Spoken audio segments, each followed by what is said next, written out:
In 1895, a father brought his 3 daughters to a stone building in central France. It was a convent, a place for children with no home. The oldest girl was 11 years old. Her name was Gabrielle Chanel. Her mother had just died. Her father could not take care of them. He left them at the door and told them he would come back. Gabrielle waited. She told the other girls that her father had gone to America. She said he would return when he was rich. But he never came back. She would spend the next 7 years behind stone walls, wearing black and white, learning to sew. 76 years later, in Paris, an old woman lay in her bed at the Ritz Hotel. The day before, she had been at her workshop, choosing fabric, checking every button. She turned to her maid and said, "You see, this is how you die." She was 87 years old. Her name was still Gabrielle Chanel, but the world called her Coco. Gabrielle never used the word orphanage. Years later, when people asked about her childhood, she said her father had sent her to live with 2 aunts. She said they were good people, but without any tenderness, she added. The truth was simpler and harder. The convent of Aubizine stood on a hill, surrounded by dark forest. It had once been a monastery. The stone walls were thick. The hallways were long. Everything was quiet. The girls woke before the sun. They prayed, they cleaned, they ate bread and soup. Then they sewed, hour after hour, in a room with tall windows and bare walls. Gabrielle wore the same thing every day, a white blouse and a black skirt. The nuns wore black and white too. There was no color anywhere. No flowers, no paintings, just stone, light, and silence. She slept in a long room with rows of small beds. The sheets were thin. In winter, the cold came through the walls. At night, she could hear the wind moving through the forest. But even here, Gabrielle noticed things.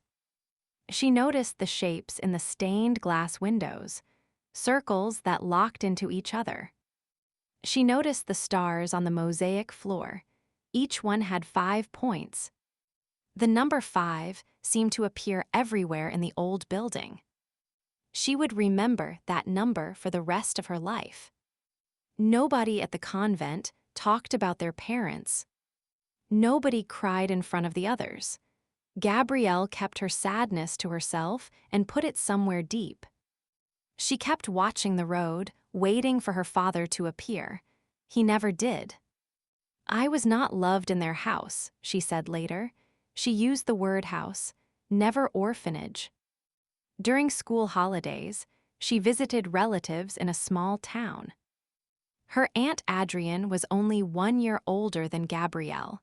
They looked like sisters. At night, they shared a room under the roof and talked until sunrise. Together, they found stories in the newspaper. Romance novels printed in small chapters each week. Stories about poor girls who became rich and elegant ladies. Gabrielle cut the stories from the paper and sewed the pages together into little books. She smuggled them back to Aubizine and hid them under her bed. Fiction was forbidden at the convent. But she read every word. The stories all ended the same way. The poor girl found a new life. Later, she said those novels taught her about life. They fed her pride. The nuns taught her discipline. The black and white taught her simplicity. The silence taught her to watch instead of speak. And the sewing taught her the one skill she would use every day until she died. 7 years passed inside those walls. When Gabrielle turned 18, the nuns told her it was time to go. They gave her a letter to a school in a town called Moulins. She would attend as a charity student. That meant she would not pay, and everyone there would know it. She packed a small bag. She did not look back at the building on the hill. She had nothing, no money, no family waiting for her, no plan. But she could sew, and somewhere inside her was a feeling that would not go away. A belief that her life did not have to be this small. That belief had come from a story in a newspaper, cut out and sewn together in the dark. The town of Moulins was small, but it had a train station and a row of shops. Gabrielle found work as a seamstress during the day. At night, she found something else. A cabaret near the station was looking for singers. Not stars, just girls to fill the time between the real acts. They called them poseuses. The pay was whatever coins the audience left on the plate.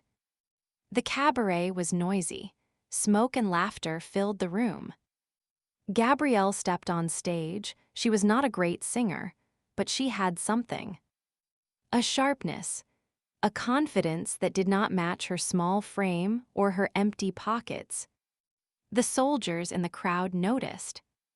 She sang a simple song about someone called Coco. Night after night, the same song.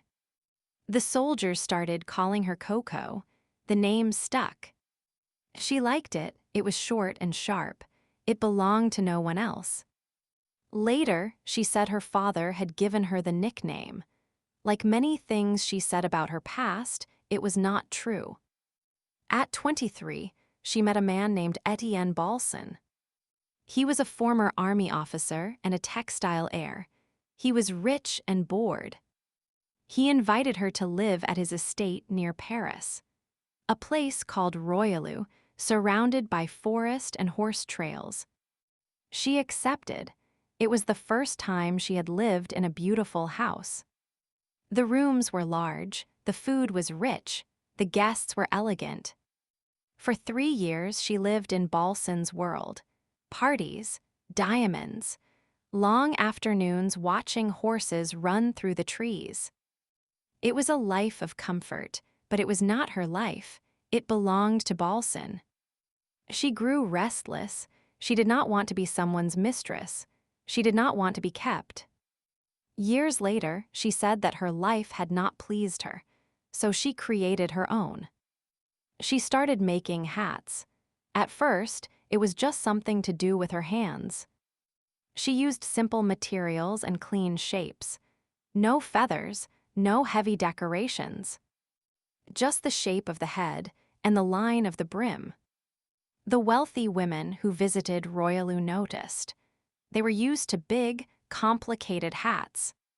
But Coco's hats were different. They were light, they were modern. One by one, they asked her to make hats for them too. Coco Chanel was beginning to become Coco Chanel. And then at Balsan's estate, she met someone. His name was Arthur Capel. Everyone called him Boy. Arthur Capel was English, a polo player, a businessman, and a friend of Balsan. He was tall. He wore simple blazers and clean white shirts. The first time Coco saw him at Royalou, something changed. He did not treat her like a mistress. He treated her like an equal. He listened when she talked about hats and fabric. He took her ideas seriously. Most men in her life had given her things. Balsan gave her diamonds and dresses. Boy gave her something more valuable. He gave her respect. She left Balsan and moved to Paris with Capel. He gave her money to open a shop, not because she was his lover, because he believed she could build something. In 1910, Coco opened a tiny hat shop on a street called Rue Cambon in Paris. It was called Chanel Modes. She was 27 years old. Parisian women walked in and tried on her hats. Simple shapes, no heavy decorations. An actress wore one of her hats in a play. Other women noticed. They came to the shop. The shop grew, but Coco was not satisfied with hats. One summer, she and Boy went to the seaside town of Deauville. It was a resort for wealthy families. The women wore tight corsets and heavy dresses in the heat. Coco could not stand it. One morning, she grabbed one of Boy's jerseys and put it on. Jersey was a cheap fabric. Men used it for underwear. No woman had ever worn it outside. But on Coco, it looked different. Light, easy, free. She walked down the boardwalk. Women stared. Within weeks, they were asking her to make the same thing for them. Capel saw the opportunity. He financed a second shop in Deauville. Coco sent her sisters to walk through the town wearing her designs. It was advertising before advertising existed. In 1915, she opened a third shop in Biarritz. This time, it was not just hats, it was a couture house. She made dresses from jersey. Loose, comfortable, women could move, sit, and breathe. It sounds simple now, but in 1915, it was a revolution. For decades, women had dressed to be looked at. Coco dressed them to live. By 1918, she had 300 employees. She bought the entire building at 31 Rue Cambon, 6 floors, workshops, salons, and her own apartment at the top. That address is still the headquarters of Chanel today. She was 35 years old. She had gone from an orphan to the owner of a 6-floor building in the center of Paris. In 8 years, she had built an empire from hats and borrowed sweaters. And then she did something that mattered to her more than any dress. She paid Boy Capel back, every centime he had ever lent her. She did not owe anyone anything. For the first time in her life, everything she had was hers. But that same year, Boy married someone else, an English woman named Diana Wyndham. The marriage did not end their love. He still came to see Coco. She still waited for him. Their love had lasted 9 years. It had survived distance, other people, and pride. But it would not survive what came next. It was 3 days before Christmas, 1919. Boy Capel was driving south through France. He was on his way to meet Coco. The road was dark, it was late. Somewhere along that road, the car crashed. Boy Capel was killed on that road. He was 38 years old. Coco received the news in Paris. A friend drove her through the night to the place where it happened. When she arrived, there was nothing left to see, just a stretch of road and the marks on the ground. The air was cold, it was almost Christmas, the road was empty. This was where his car had left the road. This was where it ended. She stood there in the dark. There was nothing to say and no one to say it to. He had been 38, she was 36. For 9 years, he had been the center of her life, the one person who knew the girl behind the name. They had been together for 9 years, longer than her time at the convent. He was buried on Christmas Eve, with full military honors at a cathedral in the south. Coco placed a stone cross at the side of the road where he died. That cross is still there today. 25 years later, she told a friend about that night. She called it the worst blow of her life. In losing Capel, I lost everything. What followed, she said, was not a life of happiness. After the funeral, she started wearing black. Black was the color of grief, the color of funerals and loss. Respectable women wore it only when someone died. Then they put it away. But Coco did not put it away. She wore black every day. Not as a statement, not as fashion. She wore it because the grief would not leave. Not because it was fashionable, because she was in mourning. At that time, black was the color of death. Only widows and people at funerals wore it. But on Coco, black looked different. It looked sharp, it looked strong. People noticed. They always noticed what she wore. At her workshop, she kept working, fitting fabric, cutting patterns, giving orders. Her hands moved, her voice was steady, but something behind her eyes had changed. Capel had been the one person who believed in her before anyone else did. He had financed her first shop. He had listened to her ideas when no one else would. He was more than a lover. He was the person who saw her first. Now she had to see herself. Coco Chanel had started with nothing. She had been left at a convent door. She had built herself from nothing twice, once from the orphanage, once from the cabaret. Now she would have to build herself a third time, from grief. And now, the one person she had chosen to love was gone. She could have stopped, she had money, she had a name. But work was the only thing that held her together. So she kept going, faster now, alone. After Capel's death, Coco threw herself into work. She designed more clothes, she hired more people, she filled every hour. Then she met a Russian, Grand Duke Dmitry Pavlovich, a cousin of the last Tsar of Russia. He was living in exile after the revolution. He had no country and no crown, but he had connections. Through Dmitry, Coco met a man named Ernest Beau. Beau was a perfumer. He had created scents for the Russian royal family. They met on the French Riviera in the summer of 1920. Coco told him what she wanted. "Make me a perfume that smells like a woman," she said, "not like a rose." At that time, women's perfumes were simple. One flower, one scent: rose, violet, jasmine. Coco wanted something no one had ever smelled before, something abstract, something modern. Beau worked for months. He created 10 samples in small glass bottles.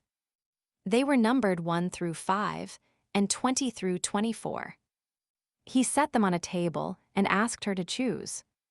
She picked up the 5th bottle. Beau asked her what to call it. She said she always presented her collections on the 5th of May, the 5th month. 5, she believed, would bring her luck. And so it became Chanel No. 5. The formula was like nothing before it, more than 80 ingredients mixed together. It used special chemicals that made the scent last longer and smell cleaner. No single flower stood out. The result was something new, abstract, impossible to copy. On May 5, 1921, she launched it in her boutique, the 5th day of the 5th month. She gave the first 100 bottles away as gifts to her best clients. Before the launch, she tested it at a dinner on the Riviera. She sprayed it in the air around the table. They asked what the smell was, where it came from, how they could get it. The response was immediate. Women who smelled it wanted it. The bottle was as radical as the scent inside. A simple glass rectangle, no decorations, no flowers carved into the glass. It looked like a medicine bottle or a whiskey flask. Some said it was inspired by the one Boy Capel used to carry. Within a year, Chanel No. 5 was selling faster than she could produce it. In 1924, she signed a deal with 2 businessmen named Wertheimer. They would produce and sell the perfume around the world. The deal made them rich. Coco received only a small share of the profits. It was a mistake she would fight for the rest of her life, but the perfume itself was no mistake. Chanel No. 5 became the most famous perfume in the world, and it still is. Decades later, Marilyn Monroe was asked what she wore to bed. She said just a few drops of Chanel No. 5. A perfume created by a woman who grew up without perfume, without flowers, without color. From the convent with no scent, she made the most recognizable scent on earth. The 1920s changed everything. Women cut their hair, they danced, they smoked, they went out at night alone. The old rules were breaking, and Coco Chanel was the one holding the hammer. Her jersey dresses were everywhere, loose, simple, made for women who moved. But she was not finished. The jersey dress had freed women's bodies. Now she wanted to change something else: their wardrobes. In 1926, she showed a new dress. It was plain, knee-length, long sleeves. And it was completely black. Black, the color she had worn since Boy died. Black, the color of the nuns at Aubizine. Black, the color that respectable women only wore to funerals. Until Coco Chanel changed that. American Vogue published a drawing of the dress and called it the Ford of fashion. Like the Model T car, simple, available to everyone, a uniform for the modern woman. The little black dress became more than a piece of clothing. It became an idea. Before Chanel, a woman's dress told the world how much money her husband had. After Chanel, a woman's dress told the world who she was. That a woman did not need color or decoration to be powerful. That less could be more. It was the same idea Gabrielle had learned as a girl in a convent with no color on the walls. By the end of the decade, Coco Chanel was the most famous designer in France. She had 4,000 employees. She had a villa on the Riviera. She had a new lover, the Duke of Westminster, one of the richest men in England. He took her to Scotland. He showed her his castles. He gave her jewels and land. For 6 years, they traveled together, yachts in the Mediterranean, country houses in England. He was used to getting what he wanted, but Coco was not something anyone could own. He asked her to marry him more than once. Every time, she said no. There have been several Duchesses of Westminster, she told a friend. There is only one Chanel. The girl who had been left at a convent door did not need a title. She had built her own name. A title would mean belonging to someone, and she had promised herself she would never belong to anyone again. From the Duke's trips to Scotland, she brought back something useful: tweed. A rough, heavy fabric that men wore in the countryside. She turned it into something elegant for women. She took what belonged to men and gave it to women. She had done it with jersey. Now she did it with tweed. It would become the Chanel suit, but that was still years away. For now, she was at the top, and the world was at peace. Chanel had changed how women dressed. She had changed how women smelled. She had changed how women saw themselves. That peace would not last. On the first day of September, 1939, Germany invaded Poland. 2 days later, France was at war. Coco Chanel made a decision that shocked everyone. She closed her couture house, all of it, every floor, every workshop. 3,000 women lost their jobs in a single day. Seamstresses, pattern cutters, button makers, women who had worked for her for 20 years. She gave them no warning. The doors closed and the machines went silent.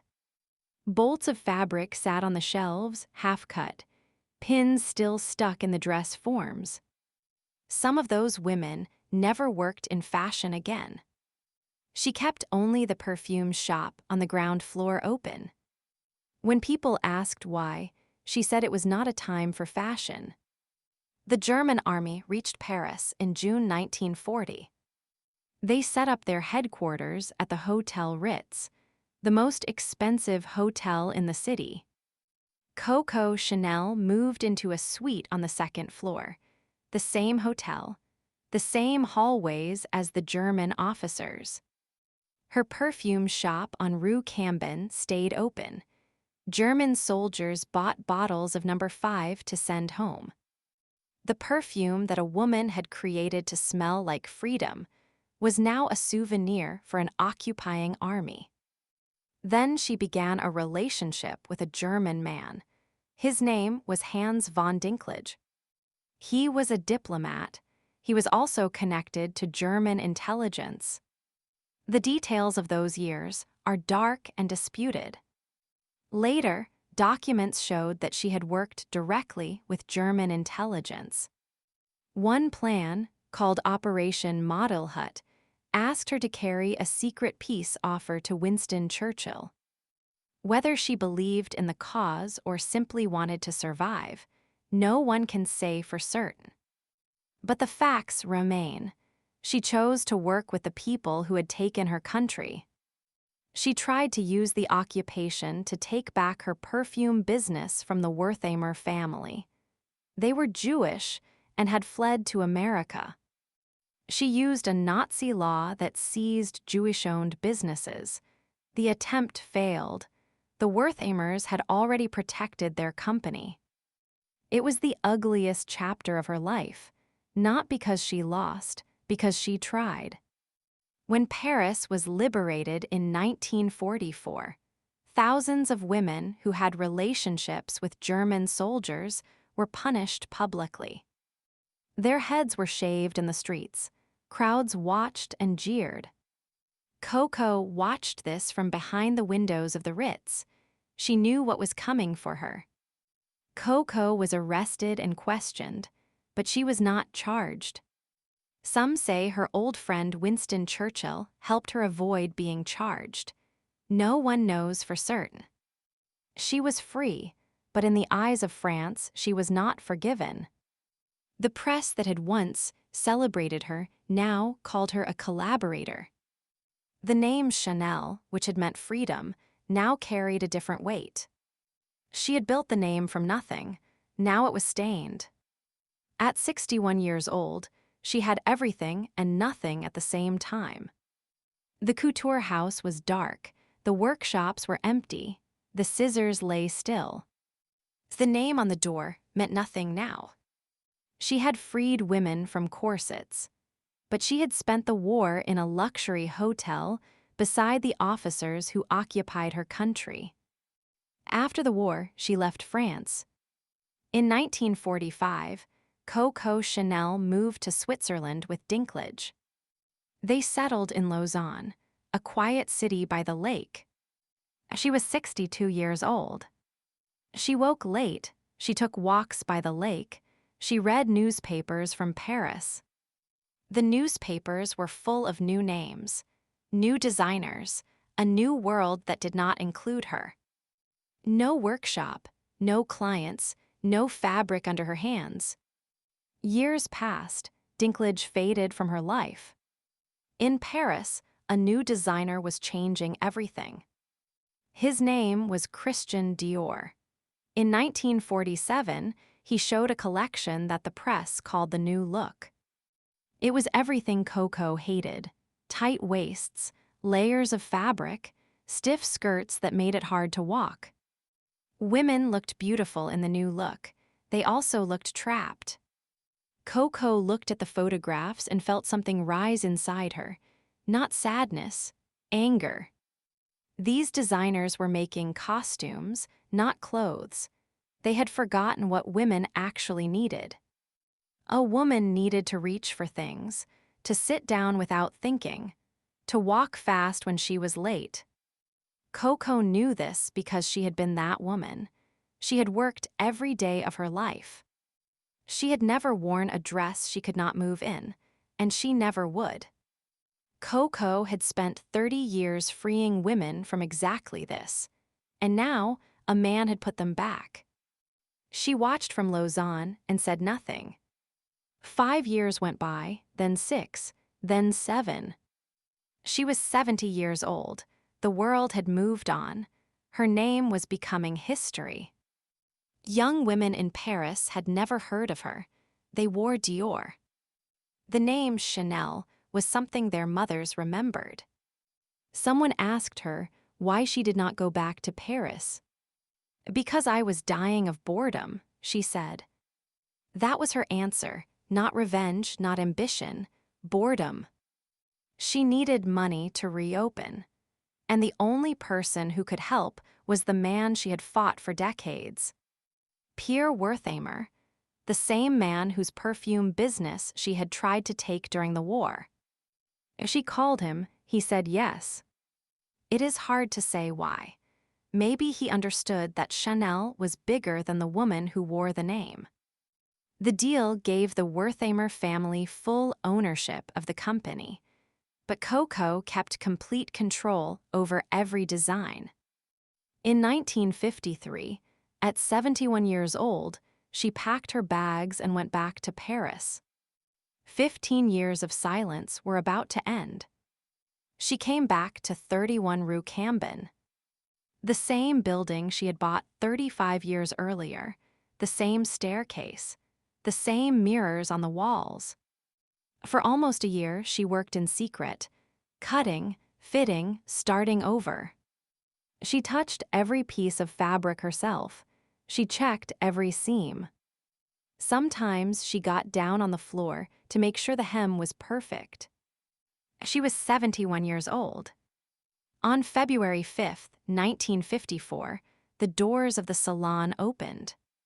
Fashion editors from France, England, and America filled the room.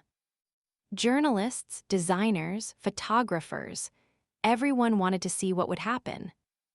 There was no music, no flowers, no program handed out at the door. The models began to walk.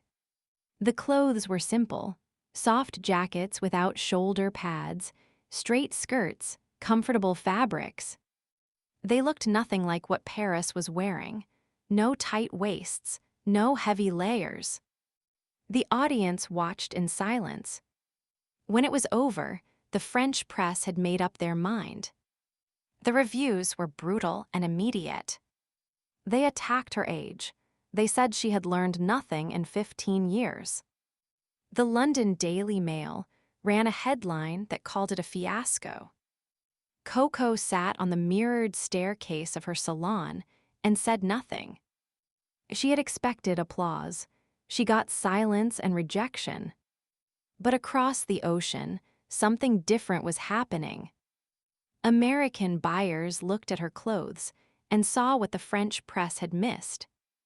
These were clothes that women could actually wear, to work, to lunch, to life. Not costumes for a photograph, not armor for a dinner party. Real clothes for real life. The same idea Coco had fought for 30 years ago: comfort, movement, freedom. Life magazine ran a 4-page story. They wrote that at 71, she was bringing more than a style. She was bringing a revolution. The orders came from New York, then Chicago, then Los Angeles. American women could not get enough. By the fall of 1954, the French press began to change their tone. French Vogue put a Chanel navy suit on its cover. The critics who had laughed in February were silent by October. She had done it. At 71, after 15 years of silence, after a war, after exile, she had come back. Not with something new, with something true, the same thing she had always believed: that a woman's clothes should set her free. In February 1955, she released a new handbag, a quilted leather bag with a thin chain strap. She called it the 255, named after the month and year of its creation. The chain on the strap was not random. It came from somewhere deep in her memory. At Aubazine, the women who watched over the orphans wore heavy chains at their waists. They held keys and tools. Coco had watched those chains swing back and forth for 7 years as a child. Now she put that chain on the most famous handbag in the world. The lining inside the bag was a deep red, the same color as the uniforms the girls wore at the convent. She never said where the ideas came from. She never used the word orphanage. But Aubazine was in everything she made. In 1957, she flew to Dallas. A department store called Neiman Marcus gave her an award. They called it the award for the most important designer of the past 50 years. She was 74. She had been told she was finished. She was not. The years that followed were quiet and steady. Every morning, Coco Chanel walked from the Ritz Hotel to her workshop at 31 Rue Cambon. It was a short walk, across the Place Vendôme, down a narrow street. She made the same walk for 17 years. Rain or shine, winter or summer, the walk never changed. Across the square, past the old column, through a narrow street, the same steps, the same doors, every single morning. She lived at the Ritz, but she belonged at the workshop. That was where she was most alive. At the workshop, she did what she had always done. She cut fabric, she pinned, she fitted. She demanded perfection. She always had, she always would. Jackie Kennedy wore Chanel. Elizabeth Taylor wore Chanel. The suit she had designed became a uniform for powerful women around the world. Coco did not care about fame. She cared about the work. Fame was noise, the work was real. The fabric, the thread, the shape of a sleeve. She was in her 80s now. Her hands ached, but they still moved with precision. She once said that fashion is not art, it is a craft, and a craft requires hands. Every fitting, she would kneel on the floor and pin the fabric herself. No one else was allowed. The young assistants watched her. They did not understand how someone that old could work that hard. But Coco had been working since she was 11. It was the only life she knew. On Saturday, January 9, 1971, she was at the workshop. She was 87 years old. She chose fabric for the new collection. She checked the stitching. She looked at every button. Then she walked back to the Ritz. The next day was Sunday. She went for a walk with a friend. When she came home, she felt tired. She went to bed early. She turned to her maid, a woman named Céline, and spoke her last words. "You see," she said, "this is how you die." Coco Chanel died at 9 o'clock that evening, in her room at the Ritz. She had been working on a new collection the day before. The collection was shown 2 weeks later, without her. The audience sat in the same salon where she had shown her comeback 17 years before. The same mirrors, the same staircase, but the chair where she always sat was empty. But the clothes she made were there. Every stitch, every button, every hem she had checked on her knees. The work remained, it always does. The girl who had learned to sew at a convent had sewn until the very last day. On Wednesday, January 13th, thousands of people gathered at the Madeleine Church in Paris. The entire world of fashion was there. They buried her in Lausanne, Switzerland, far from Paris, far from Aubazine. Her grave is simple and small, white stone. On top of it, 5 marble lions stand guard. 5, the number she chose for her perfume, the number on the floor of the orphanage. She had entered the world with nothing. She left it with her name on every continent. A convent, a cabaret, a workshop, a hotel room. Black and white, scissors and thread, from the first stitch to the last. The number that followed her from the beginning to the end. And a small white grave, guarded by 5 stone lions.